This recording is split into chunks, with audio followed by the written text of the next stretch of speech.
Dahil bagong padala nga kami, kaya naman nag-grocery muna kami ng aking bebe. Pinupuwiran ko nga dyan yung aking bebe dahil pupunta nga kami ng Dolo para mag-grocery. Dadan pa nga kami dun sa padalahan dahil nga kukunin pa namin yung pinadala ng mister ko.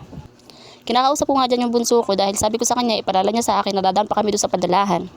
At baka kakaway nandun na kami sa grocery tapos wala pala kami pambayad. Charis. So kaya naman fast forward na tayo, nandito na nga kami sa grocery at ayan, kita nyo naman yung ano ko kung ano nang pinagdadampot dyan.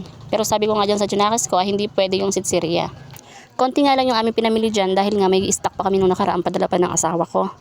So bali talaga yung bibilhin ko lang talaga dyan ay yung asukal tsaka yung gatas ng mga bata. Gusto ko lang pasalamatan yung asawa ko na talaga namang todo kayod para sa amin ng mga anak niya. Yung kahit napapagod o nahihirapan siya ay kinakaya niya para sa amin ng mga anak niya. Yung kahit walang matira sa kanya basta ibibigay niya lang yung mga pangangailangan namin.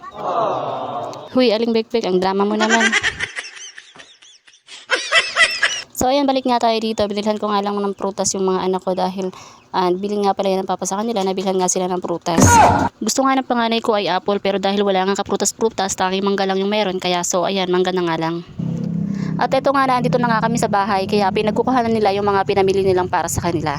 So paano yun mga mare, hanggang dito na lang po yung aking mini vlog. Maraming salamat po sa inyong panonood. God bless you all po. Bye bye!